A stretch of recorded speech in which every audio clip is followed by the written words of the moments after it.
Three Chefs, One City is in Panama, a place of hidden treasures, beautiful skylines, and a variety of flavors. Simple food done right could be this destination's motto, and Charlie Collins has this down to a science. I'm Chef Charlie Collins, and this is my Panama. Nobody knows Panama like I know Panama. You know, if you don't have nothing nice to say, you better sip it up. Here, be polite, otherwise I'm gonna tell your mom. I am the executive chef for the Panamonte Inn and Spa in Boquete, Chiriquí, and I also own a catering business in Panama City. City chef, country chef. Huh. Now this could get interesting. I started baking cookies in my family farm, our coffee plantation here in Boquete. And ever since that day, I became interested in kitchen and cooking. The inn is going to be 100 years old, and my family has had it for the last 68 years. And I think that the feeling that everybody gets when they arrive at the Panamonte is that you're in a big house and that you're home away from home. My parents bought a coffee farm, which is Leria Estate, back in 1957.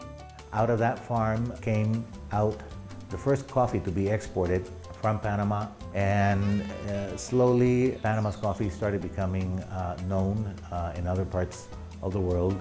Panama's geisha coffee is actually a bargain in the high-end expensive coffee market. The fact that we have one of the top-selling geisha coffees in the world has a lot to do with the microclimate, the climatic conditions, and we are providing a top quality and a very fine type of coffee. Rich in flavor and small in yields. This coffee is also a favorite among Japanese importers. I can smell it from here. I've catered for Sean Connery, for Pierce Brosnan, for Prince Albert from Monaco. The last 5 presidents, I've done all kinds of events for them. And President Bush was here in Panama in 2006, and I did the welcome lunch. Panamanians are definitely very proud of their canal. Ships traveling between New York and San Francisco save well over 12,000 kilometers by using the Panama Canal instead of going around Cape Horn. When the Panama Canal was turned over by the United States to Panamanian administration, it was very positive, and I think that we have proven to the United States and to the world that we are capable of handling and administering the canal the proper way, and it has produced an enormous amount of money to the Panamanian government and to the Panamanian people. I think that the last figure was $1.5 billion, whereas before we received a rental fee of $5 million a year. I took lessons from Chef Jack Pepin in the States, and he was a great influence.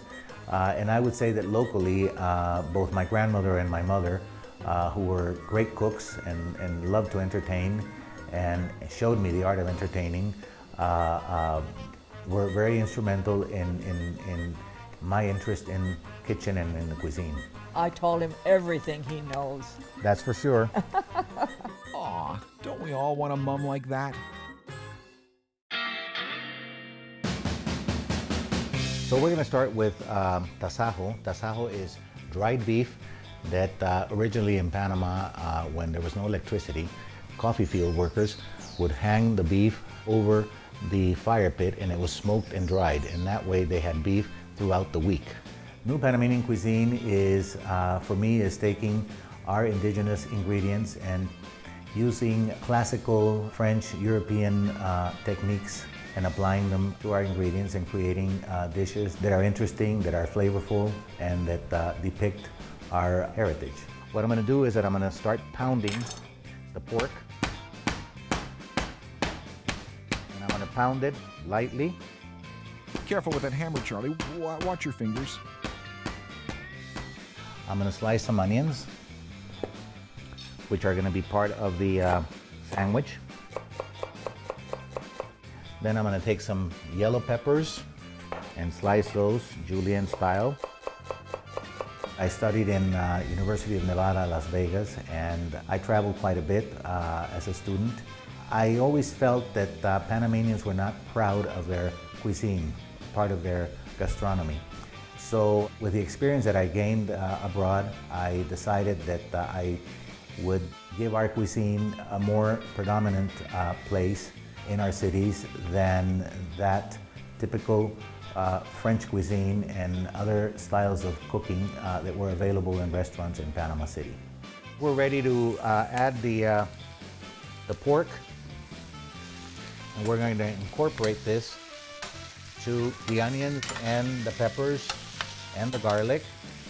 Now we're going to add some salsa, which is like a sofrito, a Latin American Panamanian sofrito. You can't cook Panamanian style without culantro, which is the coriander leaf, and the taste is very similar to the cilantro, but it's a little bit more pungent. It's a little bit stronger. So now we're ready to make our sandwiches. Here I have a nice batch of hojaldres, nice and crispy, very light, nice and brown and puffy, and they make a great substitution for bread.